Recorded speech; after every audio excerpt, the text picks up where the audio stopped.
तो हेलो बच्चों, स्वागत है आपका एक और नई वीडियो में। मेरा नाम है प्रेम मनचंदा और मैं हूं आपका मैथ्स का एजुकेटर। आज हम क्लास 10th का एक और चैप्टर करेंगे जिसका नाम है अर्थमेटिक प्रोग्रेशन या फिर एपी। मैं आपके सामने कुछ सीरीज लिखता हूं, आप मेरे को बताना कि उनमें आपको कॉमन क्या दिख रहा है।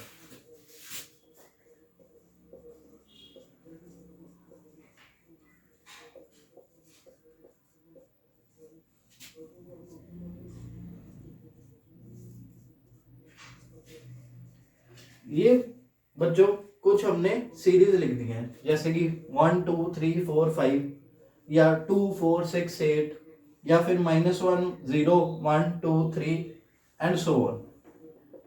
इन सभी सीरीज में बच्चों हमें दिख रहा है कि जो सेकंड टर्म है और जो फर्स्ट टर्म है इन दोनों का सब्ट्रैक्शन सेम है। जो थर्ड टर्म है और जो सेकंड टर्म है उनकी सब्ट्रैक्शन करके सेम आंसर आ रहा है। ऐसे ही जो सेकंड सीरीज है उनमें फर्स्ट टर्म और सेकंड टर्म का जो सब्ट्रैक्शन करके आ रहा है रिजल्ट वो सेम है। ऐसे ही जो थर्ड टर्म और सेकंड टर्म को सब्ट्रैक्ट करके रिजल्ट आ रहा है वो भी सेम है। और ऐसे ही थर्ड सीरीज में, ऐसी सीरीज को हम एपी सीरीज कहते हैं, यानी कि अर्थमेटिक प्रोग्रेशन कहते हैं, जहां पे हमें कॉमन डिफरेंस सेम देखने को मिलता है। अब कॉमन डिफरेंस क्या होता है?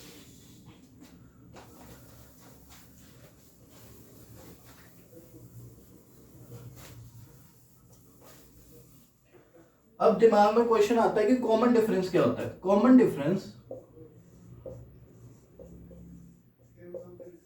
किसी भी एपी सीरीज का second term minus first term या फिर third term minus second term या फिर fourth term minus third term and so on.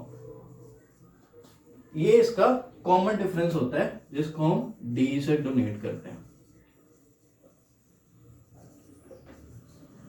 तो इस सीरीज का कॉमन डिफरेंस क्या होगा? 2, क्योंकि 4 माइनस 2 इक्वल टू 2।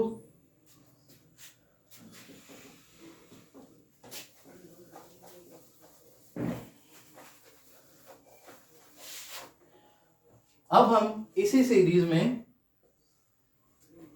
हमने क्वेश्चन में देखा होगा कि ए को फर्स्ट टर्म से डोनेट करते हैं, फर्स्ट टर्म,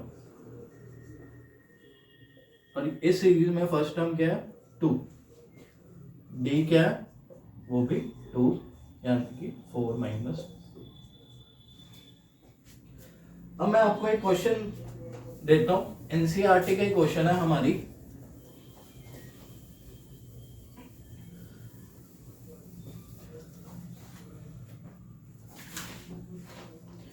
एक सीरीज दी है 3/2 1/2 -1/2 और -3/2। इस सीरीज में हमें ए बताना है, डी बताना है। बहुत ही सिंपल है, मैंने अभी आपको बताया। A is first term of the series, तो इसकी फर्स्ट टर्म क्या है?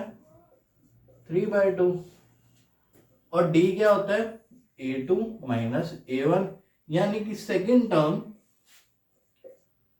1/2 minus 3/2, second term minus first term. तो ये क्या होता है बच्चों?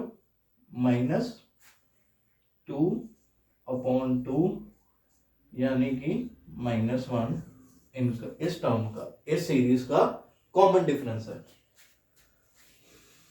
अब हम इस टॉपिक से आगे चलते हैं।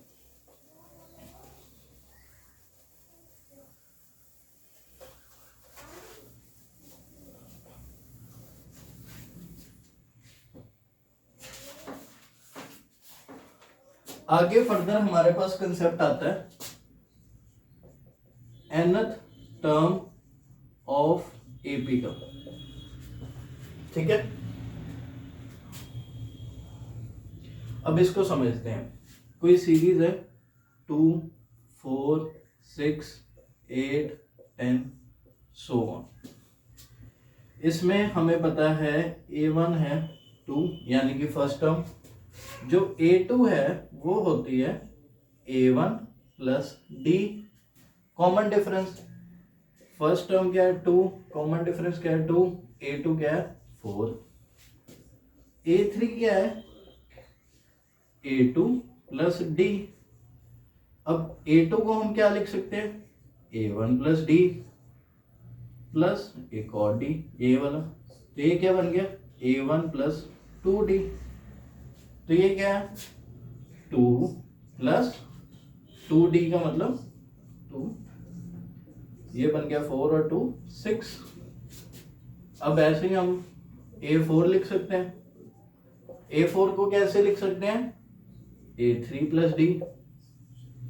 अब A3 को कैसे लिखेंगे A2 प्लस D और प्लस D ऊपर का। अब A2 को कैसे लिखेंगे A1 प्लस D। तो क्या मैं इसको A1 प्लस 3D लिख सकता हूं? बिल्कुल लिख सकता हूं। तो बच्चों हमारे पास इससे एक फॉर्मूला डिड्यूस हो जाता है जो कि nth टर्म का फॉर्मूला होता है किसी भी सीरीज का।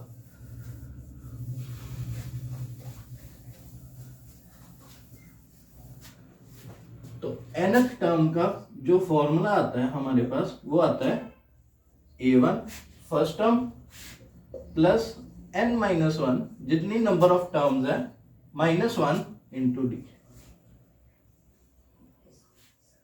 ये फॉर्मूला आप रट लेना, पेपर में बहुत ज्यादा इंपॉर्टेंट है।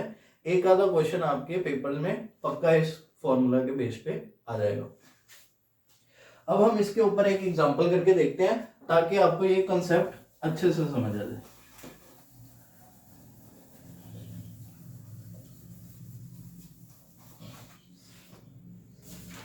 एक क्वेश्चन है, सीरीज दी है हमें 2, 7, 12 सो ऑन, और हमें बोला है कि फाइंड द 10th टर्म। तो 10th टर्म कैसे फाइंड करेंगे, वही फॉर्मूला लगाएंगे A10। A10 क्या होगा A1 प्लस n क्या है 10 -1 इंटू डी। A1 क्या है 2 प्लस, अब 10 -1 9, D क्या है 7 - 2 5, D आ गया 5, ये आ गया 2 प्लस 9 5 45 यानी कि 47। इस सीरीज की 10th टर्म क्या होगी 47। तो ऐसे ही बस सिंपल फॉर्मूला की एप्लीकेशन पे आपके पास एक छोटा सा क्वेश्चन आ जाएगा, आप उसको सॉल्व कर लेंगे, 2 या 3 नंबर जितने भी क्वेश्चन के मार्क्स होंगे वो आपके हो जाएंगे।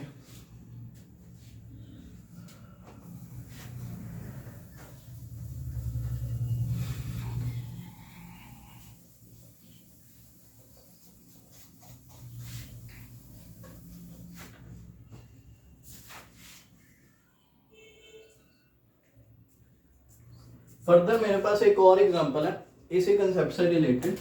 उस क्वेश्चन में क्या दिया है, हमको थर्ड टर्म ऑफ सीरीज बता दी कि ये 5 है, और 7th टर्म ऑफ सीरीज बता दी कि ये 9। तो हमें क्वेश्चन में दिया है कि फाइंड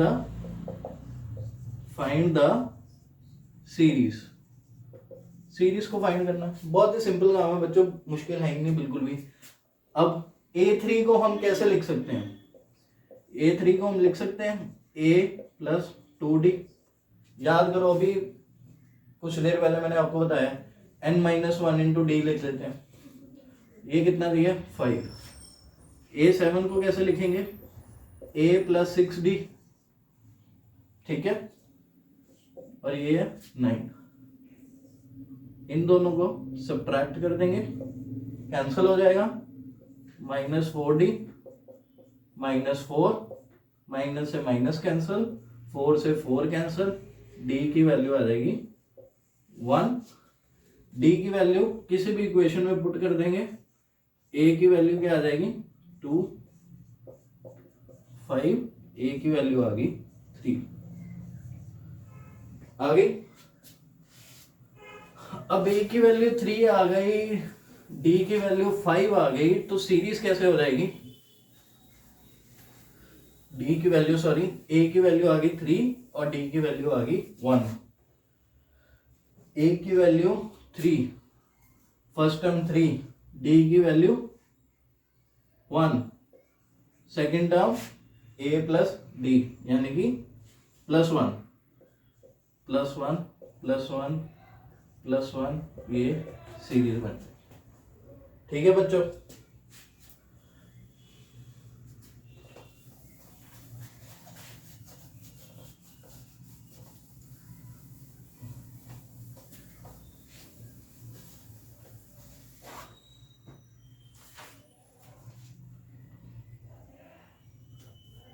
अब एक बहुत बड़ा क्वेश्चन है, स्टेटमेंट क्वेश्चन है आपकी एनसीईआरटी बुक का, एग्जांपल नंबर 10 है, मेरे पास क्वेश्चन लिखा हुआ है।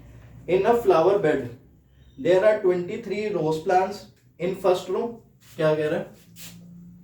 फर्स्ट रो में 23 रोज प्लांट्स है, सेकंड में 21, थर्ड में 19 और ऐसे कम हो जाएगा। ठीक है, लास्ट में कह रहा है लास्ट रो में 5 प्लांट्स बच जाते हैं कम होते होते।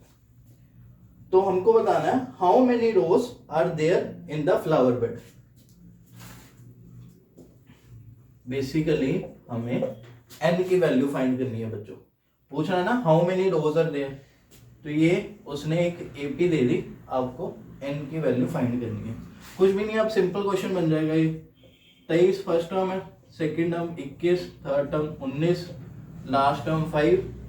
n की वैल्यू आपसे पूछ रहे हैं, a की वैल्यू 23, d की वैल्यू 2। ठीक है, आपके पास लास्ट टर्म आ गई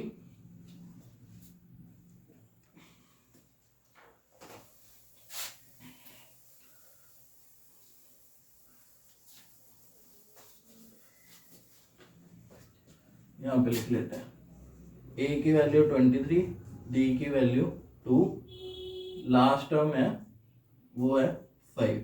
तो लास्ट टर्म बेसिकली क्या होती है, an भी लिख सकते हैं इसको, ये क्या होगा a plus n minus 1 into D. तो ये कितना दिया हमारे पास 5, a क्या है 23 प्लस, अब d यहाँ पे बच्चों मैंने एक गलती कर दी, आपने ये गलती नहीं करनी है। d यहाँ पे क्या होगा -2,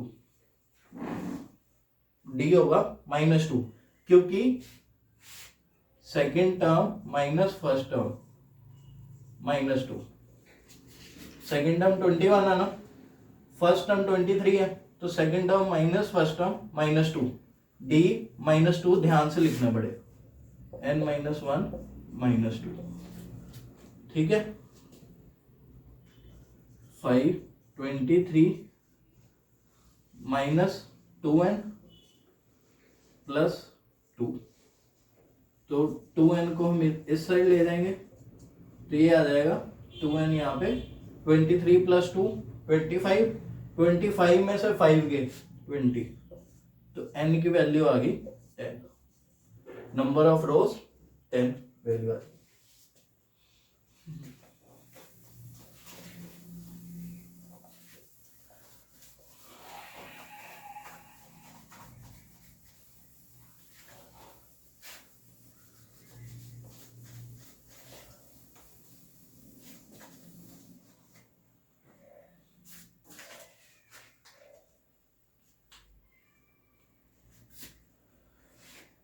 अब आते हैं नेक्स्ट कंसेप्ट पे, जो कि है सम ऑफ टर्म्स का।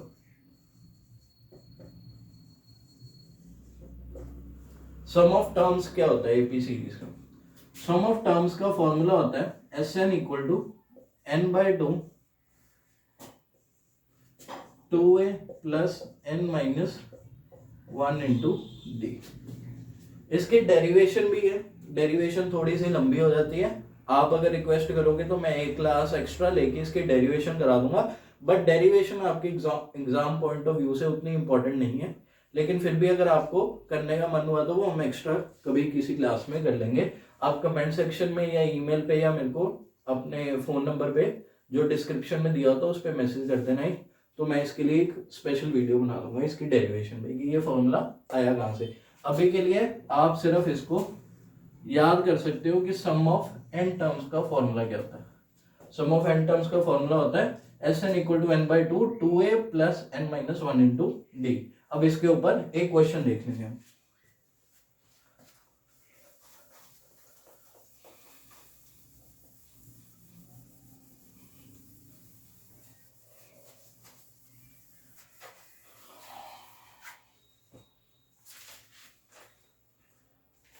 क्वेश्चन है सम ऑफ 14 टर्म्स 1050 गिवन है। फर्स्ट टर्म दी है 10, आपसे पूछ रहा है 20th टर्म क्या हो। कुछ नहीं करना, सम ऑफ 14 टर्म्स का फॉर्मूला लिख लेना। सम ऑफ 14 टर्म्स 1050 क्या होता है n बाई 2 14 बाई 2 2a की वैल्यू 10, ठीक है, plus n minus 1 into D 14 minus 1 into D हमें पता है। ये आ गया 7, 2 से कैंसिल किया। अब 7 को यहाँ पे कैंसिल करेंगे तो ये आ जाएगा 150 की वैल्यू आ गई 2 10 20 प्लस 13d 14 माइनस 1 13d, और यहाँ से 20 जब इधर जाएगा तो ये रह जाएगा 130, तो d की वैल्यू आ जाएगी 10 130/30, d की वैल्यू आ गई यहाँ से 10। अब आपको d की वैल्यू पता चल गई तो 20th टर्म निकालना बहुत ही आसान बात है, आपको भी पता है।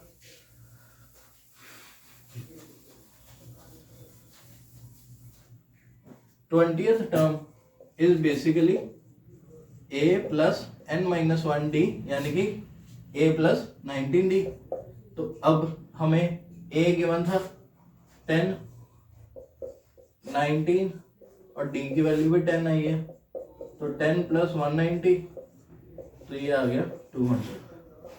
20th टर्म जो हमें आंसर चाहिए था वो आ गया 200।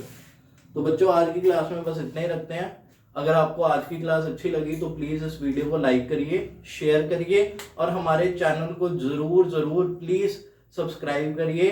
Help us grow. हमारा चैनल नया है, हम बहुत ज़्यादा एफर्ट्स कर रहे हैं। प्लीज़ इस वीडियो को लाइक कीजिए और अपने फ्रेंड्स तक दूर तक शेयर कीजिए। Thank you.